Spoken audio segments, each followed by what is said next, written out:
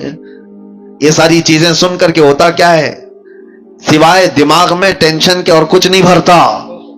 اور جب دنیا کی فکریں زیادہ ستائیں تو لوگ سمجھتے ہیں ایک کوئی گانا سن لیں, کوئی ایسا نغمہ سن لیں, سیڈ پوزیشن پہ آئے ہوئے ہیں, تمہارا سیڈ بڑھتا چلا جائے گا, غم بڑھتا چلا جائے گا. ایک علاج بتاتا ہوں, بہت زیادہ ٹینشن اور بہت زیادہ ڈپریشن کے شکار ہو جاؤ تو میرے مصطفیٰ کو یاد کرو, پھر تنہائی میں بیٹھ کر حضور پاک کی شان میں کوئی اچھی نعت سن لو, پھر اس کے بعد دیکھنا کہ تمہارے قلب کا علاج ہوتا ہے کہ نہیں ہوتا, تمہارے دل کو سکون و اطمینان آتا ہے یا نہیں. میں نے محسوس کیا ہے میرے عزیزوں, آنکھیں برس پڑتی ہیں حضور کو یاد کر کے. جب آدمی گھبرا کر کے حضور کو سننے کی کوشش کرتا ہے تو دل کی جتنی بھی بھڑاس ہے وہ نکل جاتی ہے, دیواروں کو پکڑ کر کے رونے کا من کرتا ہے, پھر سب کچھ ہلکا ہو جاتا ہے. بعد میں اسے لگتا ہے, اسی کو اعلیٰ حضرت نے کیا فرمایا تھا, ان کے نثار کوئی کیسے ہی رنج میں ہو, جب یاد آ گئے ہیں سب غم بھلا دیے, ان کی مہک نے دل کے غنچے کھلا دیے ہیں, جس راہ چل دیے ہیں کوچے بسا دیے ہیں. نبی آخر الزمان صلی اللہ تعالی علیہ وسلم کی یاد تمہارے دلوں کے اندر ایک انقلاب پیدا کرے گی, تمہارے چہرے پر رونق اور تمہاری زبان میں اثر پیدا کرے گی. اور آخری بات کی طرف میں آتا ہوں, ان بے حیائیوں اور برائیوں سے اپنے آپ کو بچانے کا ایک مضبوط اسلحہ دے کے جاتا ہوں, مضبوط ہتھیار. کیسے روکو گے؟ آنکھیں بچتی نہیں ہیں, زبان رکتی نہیں ہے, بے حیائی کی طرف زیادہ چلے جاتے ہیں. کوئی چیز تو ہونی چاہیے. لوگ آج شارٹ کٹ علاج زیادہ چاہتے ہیں. ہاں, کئی لوگوں نے مجھ سے یہ کہا کہ آپ پہلے کافی موٹے تازے دکھتے تھے, ابھی دبلے اتنے کیسے ہو گئے ہو؟ میاں بہت محنت کیا ہے. ایسا نہیں ہے کہ کچھ کسی سزا کی وجہ سے جسم گل گیا ہے. دن میں 8-8 کلومیٹر چلتا تھا, محنت کیا. اب کسی کو بتایا کہ جسم کی چربی پگھلانے کے لیے محنت کرنی پڑتی ہے, نہیں, ان کو کوئک علاج چاہیے اور وہ ڈھونڈ رہے ہیں, اور بیوقوف ڈاکٹروں کے ہاتھوں میں جا کر کے اپنے آپ کو برباد بھی کرتے ہیں. کوئی ڈاکٹر کہا صبح سے شام تک 5 کلو کم ہو جائے گا, چلا گیا اس کے پاس بھی. یہ جو فطرت ہے نا, کوئک علاج چاہیے. نہیں میرے عزیزو, دنیا میں کوئی بھی اتنی آسانی سے چیز نہیں ملتی, اور جو مل جاتی ہے پھر وہ ڈپلیکیٹ ہو سکتی ہے. ہاں, ایک ہی چیز ہے کوئک علاج, وہ صرف اور صرف رب العالمین کا سجدہ ہے, بہت تیزی سے جو اثر لاتا ہے. اس کے علاوہ آپ دنیا میں کسی بھی چیز کو بغیر محنت کے حاصل نہیں کر پاؤ گے. میں جو بات عرض کر رہا ہوں, کوئی ہتھیار, کوئی اسلحہ ایسا جو ان بے حیائیوں پر کنٹرول کرنا مجھے سکھا دے. تھوڑی محنت تو ضروری ہے, تھوڑی محنت تو آپ کو ضروری ہے, لیکن ایک ایسا ہتھیار میں دے کر کے جاتا ہوں, دیکھنا آپ خود عمل کر کے. میری طرف سے کثرت سے صبح سے لے کر شام تک جہاں بیٹھو, جہاں کھڑے رہو, جہاں انتظار, جہاں کہیں پہ بھی اپنی زبان پر درود پاک پڑھنے کا ورد جاری رکھو, پڑھتے رہو, صرف اور صرف یہ پڑھتے رہو, اور پھر آپ محسوس کرو گے اللہ تعالیٰ کہاں کہاں سے تمہیں بچا لیتا ہے. یہ میرا چیلنج ہے آپ کو, میں کہتا ہوں, اگر آپ کی غیر توجہی کی وجہ سے, آپ کی معلومات کے بغیر آپ کے سامنے حرام رزق آ بھی گیا, آپ کو پتہ ہی نہیں, تمہارے ہاتھوں میں کپ کپی پیدا ہو جائے گی, تمہارے منہ میں متلی آنے لگ جائے گی, تم کھا نہیں پاؤ گے. یہ اللہ کا نظام ہے, اللہ تعالیٰ غیب سے تمہاری حفاظت کر دے گا, اس لیے کہ وہ غیرت مند خدا ہے, غیرت مند رسول ہے. رب تبارک و تعالیٰ ان زبانوں کی حفاظت کیسے نہیں کرے گا جو اللہ کے ذکر کے لیے کھل رہی ہیں اور اس کے حبیب پر درود کے لیے کھل رہے ہیں. کثرت سے آپ درود پڑھنے کی عادت ڈال لو. میں نے سنا تھا شاعر مشرق اقبال کے متعلق, ڈاکٹر اقبال کو سنا ہوگا, ایک ہی شعر ہزاروں بار پڑھا گیا لیکن آج بھی اس میں ایک جان نظر آتی ہے کہ محمد سے وفا تو نے, تو ہم تیرے ہیں, یہ جہاں چیز ہے کیا لوح و قلم تیرے ہیں. جملہ ہی تو ہے نا, شعر ہی تو ہے, ہزاروں شعروں پر بھاری شعر ہے. اقبال نے 1-2 شعر نہیں لکھے, ہزاروں شعر لکھے, لیکن اتنا اثر ہے کہ ہر مجمع میں, اور ایک بار نہیں 1000 بار پڑھو, اثر آج بھی دیتا ہے کہ نہیں دیتا. اقبال کے ان اشعار میں اثر کیسے اتنا, تو اقبال نے کہا تھا میں نے 1.25 کروڑ مرتبہ درود پاک پڑھا ہے.